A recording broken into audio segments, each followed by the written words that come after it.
Thank you very much. So now we're going to move on to my next buddy, Matt Seki. Okay.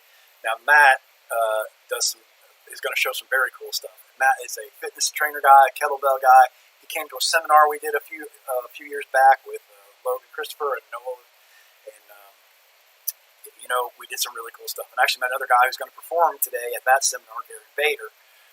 He'll be on much later in the broadcast. But Matt's going to show us about traditional Japanese sword work. But Matt is a very nice guy and just an awesome brother of ours, and we appreciate him. And I can't wait to watch this for myself.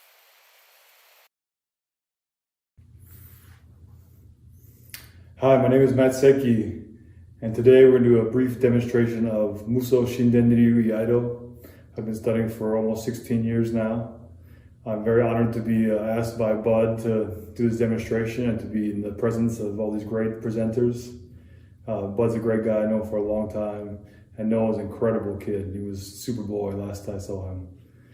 Anyways, today when I use the real sword, if you're going to use a katana, please make sure it's a good one. There are a lot of cheap fakes out there. It can be very dangerous.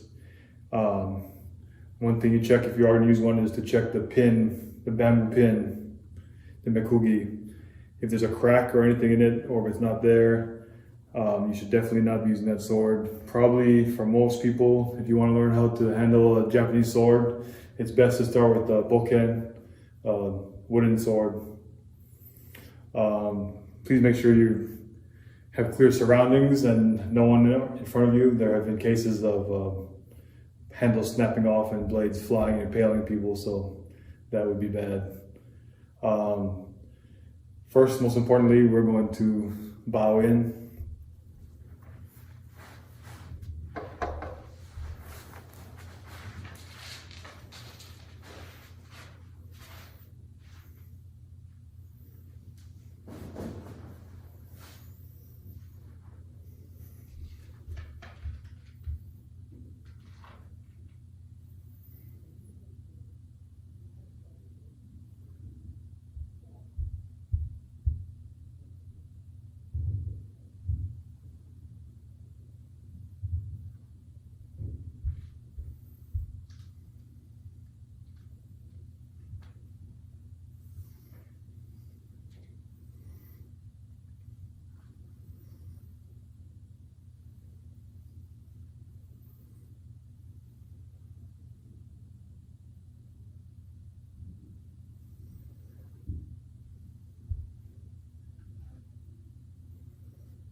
That was the formal bow in, but it is also acceptable to just hold your sword in front of you and bow as a normal bow.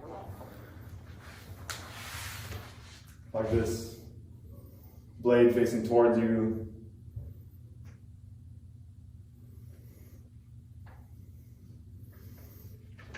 Either way is okay. I want to give you just a very basic one-on-one of how to cut with the sword. Of course, this is like swinging a baseball bat or shooting a free throw, so it never is perfect. It never gets close to perfect, but you keep practicing your whole life. And it seems very popular lately to try and cut things with swords, but really not too common to see it with any competency. So, first thing is the grip. When beginning, hands should be kind of touching each other so they can have this kind of relationship.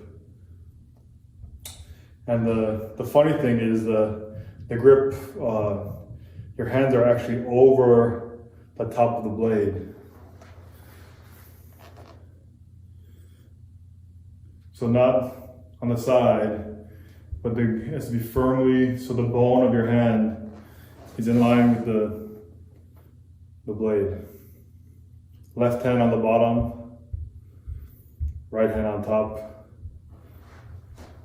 Wrists are over the blade, not on the side, not partially, it has to be all the way over. At first it's very uncomfortable and your shoulders will probably be tight, but this is the proper way to manipulate the edge of the blade. You know, Japanese sword can cut through so much, but if the edge is off just by a millimeter, the blade won't cut and you'll break the blade. So it's very important to have the grip first, how to manipulate the edge of the blade. Same thing with the wooden sword, you practice the same way. Next, there's so many fine points, but just basics. Your posture and keeping your posture alignment upright is paramount. That and full of air, like your body, especially down right below your belly button, being full of air the whole time. This will help counterbalance against the big cutting motion. So let's go. Today we're going to work on the overhead cut, the basic down the middle overhead cut. This is the basic of all Japanese swordsmanship. It is the most important one because the overhead cut is the seminal movement of Japanese swordsmanship. It cleaves your opponent, split into directly in half, and it's considered the most humane way of dispatching your opponent if you unfortunately find yourself in those circumstances. So, overhead cut practice. Your feet a little wider than shoulder width apart. Hands over like we talked about. Shoulders relaxed, posture up.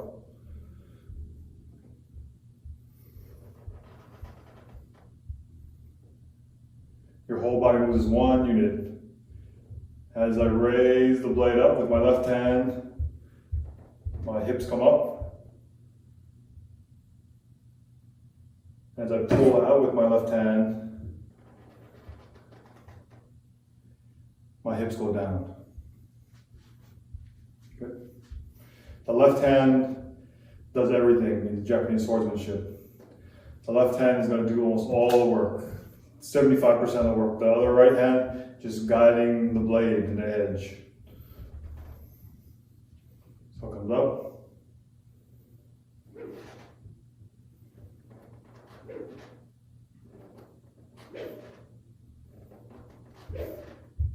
Shoulders relaxed.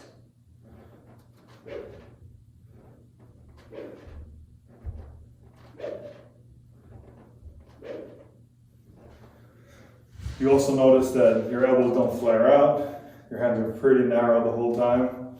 Here's from the side.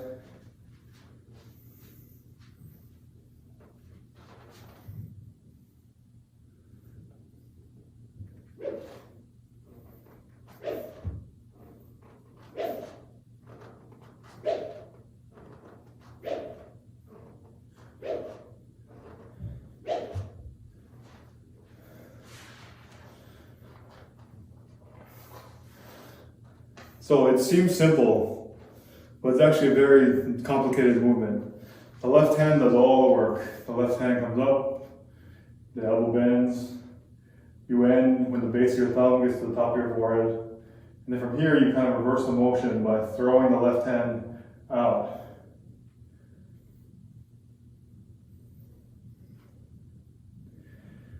And really your main concern with the sword, just like a baseball bat or a golf club, is your concern is what they call the monouchi, the top several inches of the blade. It should feel heavy.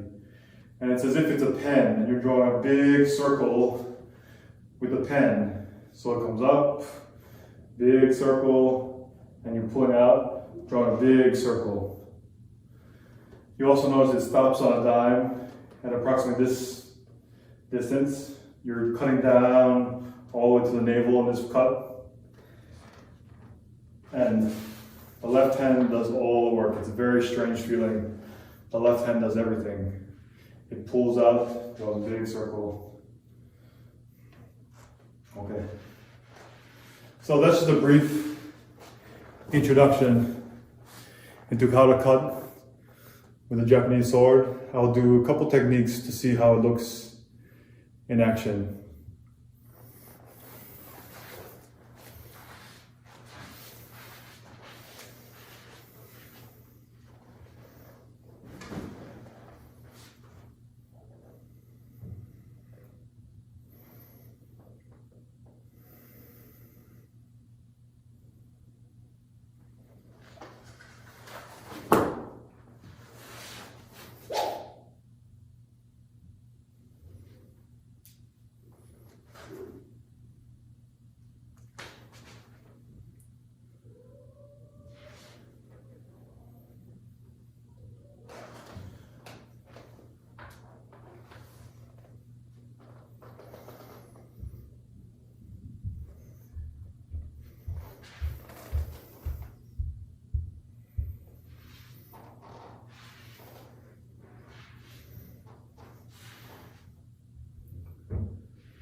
thank you very much.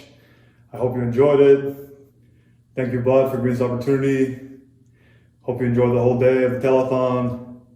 It was my honor, truly. I miss seeing you, Bud. Miss Noah. Hi to everybody out there who also is presenting that I know. Thank you so much. Take care. Matt, thank you so much. That was amazing, dude. I love that. The knowledge, Yeah. and the artistry and the real, exactness and perfection base of the Japanese sword, and like you're talking about the endless practice that of an unachievable perfection, but that move toward excellence.